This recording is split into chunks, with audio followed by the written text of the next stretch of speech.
Every day is a new beginning. Shine your light. It's a day and the world is waiting. Move along to the song, singing in your soul. Feel the beat, clap your hands, let it take control. All you need, all you want, are you ready to find your way? 'Cause every day is a new day. Welcome to Wisconsin Family. I'm Jessa Jeremiah. And I'm Justin Riley, and it's Capital Time. It is Capital Time. It's beer time. We're here at Capital Brewery in the Beer Stube, and we're having a nice time as they're busy behind us pretty much all day, all night. Yeah, brewing beer. It's a 24/7 job. It sounds It really like. is. Yeah. So we're going to talk to them about all kinds of stuff, but of course they have been winning awards for, did you know, 30 years now. Yeah, it's not, and that's what's so incredible is it's not like they were in business for 10, 15 years and then started winning awards. I mean, since day one. They've been an award-winning beer, which is incredible. It sure is. What a staple in the community as well. And in an industry where so many craft breweries are popping up all the time, Capital Brewery has not only stood the test of time, but continued to win award after award. It's a very impressive group of folks here. It sure is. And speaking of standing the test of time, we're going to talk coins today with Jim's Coins in Hilldale. Not only a nice jingle, but a fabulous segue. Very nice. Yeah. Thank you. So we'll talk to Jim. Boy, what a great thing to get your family involved in, and getting them involved in history, like you said. And the thing that Jim always talks about is that it gets you thinking. You know, you see a coin, you see a piece, and we start asking questions, and you say, well, how did it get this way? Why is it like this? And what was happening during this time? And so it's a great way it's another angle to approach history. Right, and where it was taking place as well. It's almost a geography lesson in and of itself. Yep. And another great lesson for the kiddos, we are talking about martial arts with Martingilio, and those folks are fantastic, so I'm excited to have them. Chris Martingilio does a great job. He's bringing a parent, assistant instructor, and a student. Yes. One person. That's one person, right? So we're not getting a crowd. Right. So that'll be coming up after the break here in Wisconsin Family, so stick around.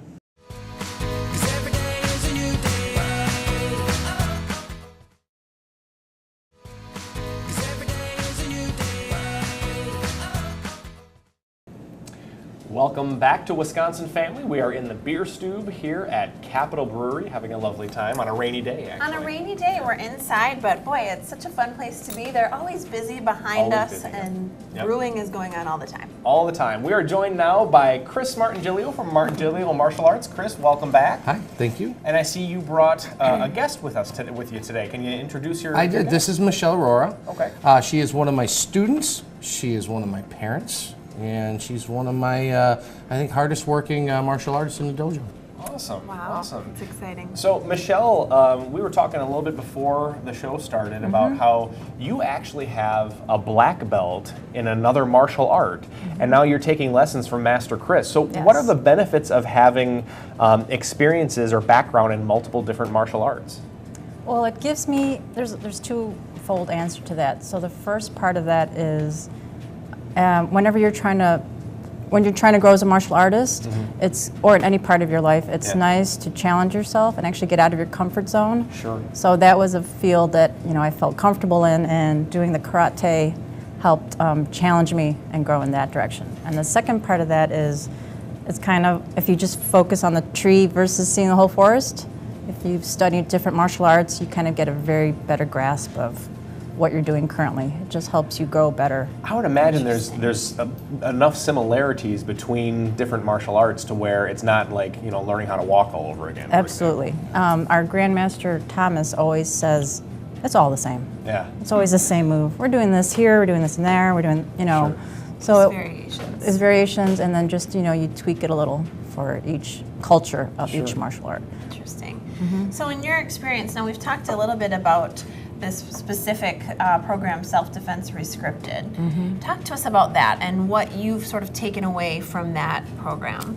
So what I appreciate about the Self-Defense Rescripted is that it's something we can teach anyone. It's simple, it's effective. You don't need to train for months and months. We could have a class of women come in how many times, and they could one time sometimes they and they're starting to understand how to use it. That's great. And we've touched on that before, but I think it's great to hear from somebody else to say that it's really something for everyone. And I think that's a really important thing to touch on, you know, sort of each time we have this discussion, is because anyone that sees this needs to know that it doesn't matter your fitness level or your skill level or your age or any of those Or your things. size. Or your size. A small kid. Right. Most of them look at me and go, "Come on, we know you can do it." Right. But Michelle, being 100 pounds lighter than us, yesterday we had 2 people training that were very large, and she handled herself just like one of us. And so the It's size amazing. doesn't matter. Right. Incredible. It's empowering for women. Absolutely. Yeah. For kids. Chris, I want to ask you about the Martial Arts for Kids program. What, because you teach a lot of young kids, you know, adolescents, older kids. Yeah. What are the goals of your Martial Arts for Kids program? What do you hope they take away from it? You know, the number one thing I hope they take away from this is that by the time that they're in high school and they're leaving the home, that they're safe, that they feel like they have resources for self-defense. It's a hard world out there, and I really want to make sure that no one is a victim. That's the number one thing. The second thing is just the community. That's the second thing I think that's got to happen in the dojo. We have to build a community of people there that trust each other so that we can continue to train, and I think we've done that really well. So that would be it. Most people think, well, it's the karate. No, it's not really the karate. It's the understanding of the self-defense and, you know, the brotherhood and sisterhood that we have in our school. And it really does feel like that, you know, if you're one of Chris's kids, you're one of Chris's kids. Yes. You know, it's kind of becomes a family sort of thing. It is, absolutely. I mean, we've had Michelle's daughter there for, 5 years? She started since she was really little. Yeah. You know, and now she's one of the leaders in the group, and she does great. And she's one of the smallest kids in the class. Yeah. Wow. And she can handle herself extremely well.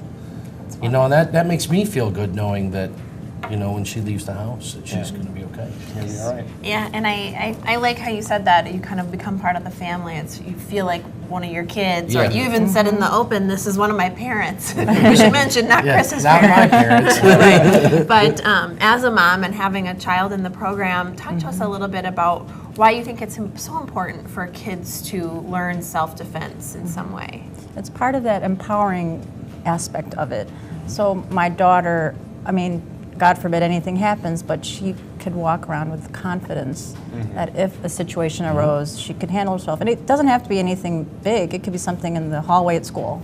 Yeah. You know, she would know how to approach it. I think that's what makes it so, like you said, empowering, is not that you ever want to have to use your skills, but knowing that you have those skills gives you a different sort of sense of confidence just walking down the hall at school, or you know, maybe walking in a scary situation at night or something like that, and just having that confidence also helps you not be a victim because you don't look like one, right? So Absolutely. sort of twofold. And just real quick before we go, I mean, the self-defense restricted aspect is changing the narrative, as you say. Right, You know, it's right. important that, you know, people, when you do have somebody who's, you know, planning an attack, they have it planned out in their mind how it's going to go, and what you do is you try to change that narrative, change the script. We do. And you know, some of the script is just the preconceived ideas of what self-defense is. I mean, people come in thinking that what they've seen in the movies is that. So we're actually re-scripting even what people think karate is and what self-defense is. Changing the paradigm. Chris Martingilio from Martingilio Martial Arts and Michelle Arora, thank you so much for joining us Thank today. you. Thank you very much. Don't go away, there's more Wisconsin Family coming up right after the break. Stick around.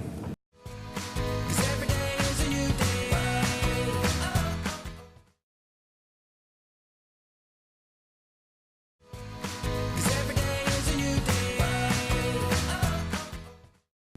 Welcome back to Wisconsin Family. We have been enjoying ourselves here in Middleton, and we are at, can you guess it? Capital Brewery, if you didn't know, and you're just tuning in. We're going to chat with those folks in a little bit. We look forward to it. Absolutely. We're also looking forward to our next guest. We have been joined by Jim Essence, who joins us from Jim's Coins, and we're glad to see you. How are you? I'm great. Thanks for having me. So glad to see you. So I'm excited about our conversation today. We've had some good ones so far and learned a lot about coin collecting. But we're always sort of trying to sneak in the end, and we're going to start with something interesting and unique for families at home about some of the ways, the social ways in which you can get your family involved in all of this. So your interest has been piqued. Now what? How do you do it? That's a great question. Coin collecting is not just sitting in your study or room and looking at the coins, although that could be part of it, you know, thinking about the old days of old and history and things like that. It's also can be a very social event. Ways to get your family involved in coin collecting are, for example, myself, my dad took me to every 6 months when I was about 5 years old. He took my brother and I to the bank vault and showed me just a couple of his coins that he received from his father. They were gold coins. And so every 6 months we'd go, and that was kind of a family activity. And so that was kind of fun when we were young. And he'd talk about, you know, that time period of history. And so that was really a fun thing. Other ways are, there's the Madison Coin Club. They meet every month and they have show and tell. They talk about coin collecting, what everybody's into. Sometimes people give talks. And that's once a month. You can go to our website and send us an email. We can get you set up with that. That's a really fun thing. They also hire a bus sometimes to go to big shows in Chicago, and everybody goes down together. Oh, how fun. And they love young numismatists. Say that word again. A numismatist is a coin collecting. Numismatics is coin collecting. Okay. Is the Latin word for coin collecting. All Yes. right. And a numismatist is one who collects. Got it. So- I needed the layman's terms So- to be spelled out. Yeah. Right. So young numismatists, the whole coin collecting hobby loves to encourage the young ones to get involved. It teaches history. It's something that the older generation can share with the younger generation, and it just can be a lot of fun that way. Then there's there's the Madison Coin Club, there's the Wisconsin Coin Club, there's the National Coin Club, and they have shows. And when you get into it, you can actually display at shows. You can display your coin collection. You can do write-ups. If you get really into it, you can compete with other displayers and win prizes and scholarships, and it can be a lot of fun. Now, may I ask about that? What would be a competition? How do you compete in coin collecting? What are they looking for? Well, for example, neatness and your write-up, how unique the coins are, how unique the information is, how the overall presentation, Wow. things like that. I so myself interesting. competed when I was younger, and it's a lot of fun. Other things, there's not many young numismatists involved, so it's actually you can get scholarships. That's how that's one thing I took advantage of. I received a scholarship to go to Colorado College from one of the coin clubs I was involved with for a 2-week seminar on various topics of coin collecting. That's Sure. all we did. I met when I was 16, and I met one of my best friends who was 14 at the time. Oh my goodness. And we're still friends now, and we both own coin stores in different cities. Oh, how cute is and that? we meet at shows, and we still keep in touch. So it's definitely a hobby. You can form lifelong friendships, and it's easy to get involved. Oh yeah, and I mean you talked about the history and learning history and all of those kinds of things, but there's a little bit of, I like that there's a way to even compete in it. It teaches a little bit of, I don't know, it's kind of fun to be sort of graded or judged or however that works in so many different aspects. It's a really unique hobby to have.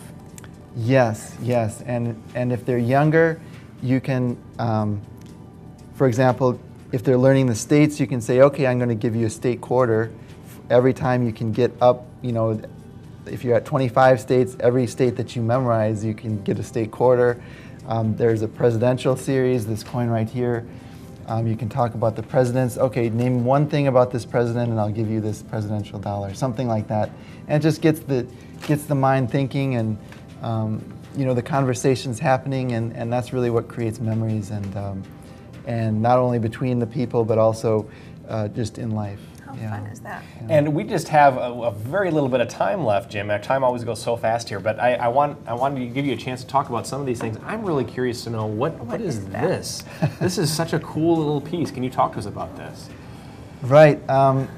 It's not a big piece of chocolate, as you were mentioning earlier. Justin wanted to take a I bite. wanted to take a bite of it. There was a bunch of coins that were smashed together, and this got past quality control at the mint. So that's another thing, like how did this happen? That's one of our specialties, is mint mistakes. Yeah. And there's a whole national coin club centered around mint mistakes. And so it's another fun thing to get involved with. That's something I really just love. You learn from your mistakes, and so it's so neat to see that because you so rarely do. Right. And last time you joined us with a bill that was only one-sided, printed on one side, and some different things, kind of unique. But anyways, well, we are already out of time. This has been so much fun, Jim. Thank you so much for sharing these things and great ways for you and the family to get involved and just have a greater understanding and appreciation for history. Absolutely. So, thanks so much. We'll be back with more Wisconsin Family after this. Stick with us.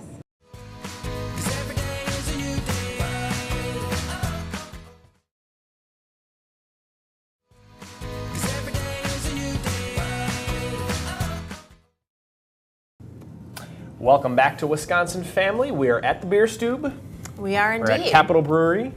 All we need is some beer now. Well, we've got the next best thing. Yeah, we do. We've got Giotto Troia, who is Marketing and Communications Coordinator, here at Capitol Brewery. Justin's Giotto, had a welcome. few. I've already had a few. There's a couple under the table here. That's right. So, welcome to the program, Thanks Giotto. for having me. Yeah, good to have you for the first time here on Wisconsin Family. So this is an exciting time for Capitol Brewery because not only is it 30 years of brewing excellence, but it's really 30 years of award-winning beers. I mean, you guys have been just raking them in for the past 30 years. How many awards has Capitol Brewery won in total now? Yeah, so actually, including the 4 that we just won at the U.S. Beer Open, we're upwards of 340 awards. That's crazy. Yeah. I didn't know it was that many. I mean, it's sort of evident if you've ever been here. There's literally awards lining the hallways. You have to expand just to fit all of your awards. Yeah. But congratulations. What Thank a you. huge, so many great accomplishments. I mean, it's just, for one, this is such a staple here in the Middleton community. You do such a wonderful job of hosting the community and having wonderful events of all kinds, both active and bands and entertainment and different things. And we'll touch on some of that in just a little bit. But expand on the newest awards that you've just received. So 4 more under your belt recently. Yeah. So in the last month, the U.S. Beer Open, which is held in Ohio every year, just awarded us 4 medals, 1 gold, and that was Amber, which is our most popular beer. Also, fun fact, was the first craft beer ever to be put into cans in the entire country. That So is a fun yeah, fact. Yeah, That's 1996, we beat Oscar Blues to the punch. So, All right. Nice. but yeah, and then on top of that, we won 2 silvers for Maibach and Dark. Maibach, arguably one of our most popular seasonals. Okay. And then Dark, one of our originals from 30 years ago. And then a bronze for our Lake House Lager, which is a really clean, crisp summer beer. Awesome. All good stuff. That's really incredible. And it just, such milestones, celebrating 30 years and being able to bring in some new awards. That's really great. And we've spoken with Ashley Kennard, your brewmaster, a couple of times here, and she is always coming up with new ideas, and that's, I think, really what drives her to continue is just the fact that she can come up with new things every year. So, what new things are coming up this year? What have you got coming up this year for what is your newest release, I should say? Yeah, so the newest release, we actually just came out with our seasonal Oktoberfest, which is obviously something we do every year. But to put a twist on it for our 30th anniversary, because we are a Reinheitsgebot style brewer, which means German purity laws and all that, we tend to abide by those yeast, malt, water, hops for the majority of our portfolio. But we're putting a twist on a lot of our classic beer styles this year by infusing them with different flavors. So Lake House Lager was infused with lime and ginger this year. Oktoberfest is actually going to be infused with something as well. And on top of that, we've got, next month, we've got a 30th anniversary Dark Doppelbock coming out, which is one of the most, especially for the regulars here, it's one of their favorite beers. But we're aging it this year in Cabernet barrels. So it's going to have a little bit of a grape wine, red fruit, dark fruit sort of essence to it. What an interesting flavor. Yeah. That will be really unique. Yeah, Okay. so it just spins on everything. Yeah. Ashley was talking last time, we chatted with her a little bit about some of the different fruits and things she was trying and how just really there's no limit to your creativity and what you can try and getting the opportunity to just try these little things and see what works. I mean, that's what it's all about in the craft beer industry. Definitely. I mean, experimenting.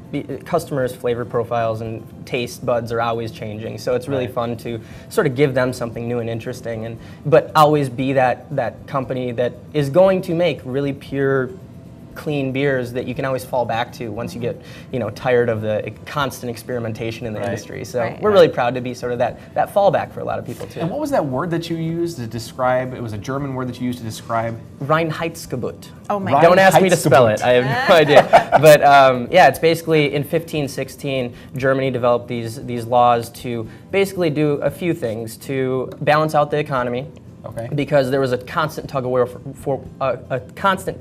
for grain between bakers and brewers, and so one season they'd have to sell it. Can we vote? Right? No. Yeah. So it was sort of between bread and beer, and so it evened out the economy, but it also helped to protect the consumer against subpar products. In order to add coloring to their beer or make it darker, they might add charcoal, or in order to preserve it, they might add like stinging nettle or something, which is dangerous and deadly, but it can also give you a heck of a trip. Right. So it's not exactly ideal for brewing beer with, but that's what they were using at the time. So they wanted to protect the economy and protect the people, and ultimately it came down to you can only use 4 ingredients: yeast, malt, water, hops. Reinheitsgebot. Yes, nicely said.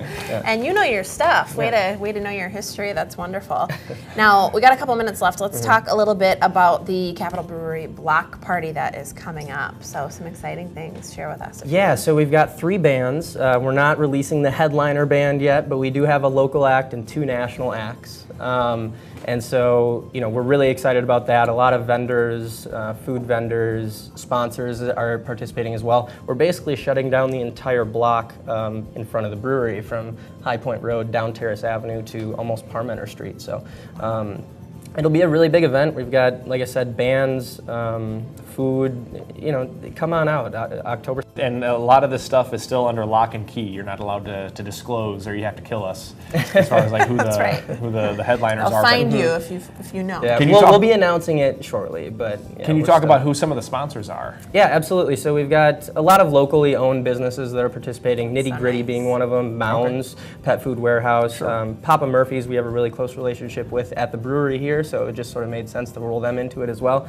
Country Inn and Sweets, Willie Street Co-op, Lupe's Taqueria, and then Parfit Plastic Surgery. So, and we're constantly adding new sponsors. We just want to make it as good of an event for everybody, whether it's a business or somebody partaking in the fun of it. So, more sponsors the better. The more beer the better. The more music the better. And it sounds like most of your sponsors are Middleton based, which is fantastic.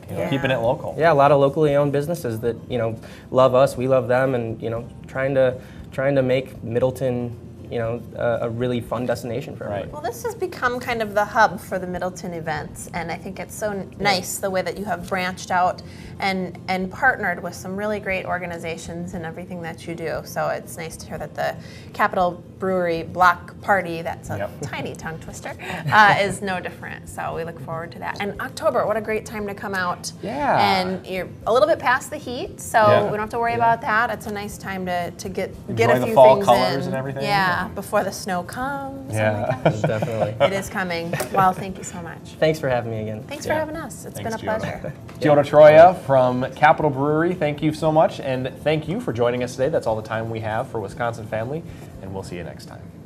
Every day is a new beginning. Shine your light.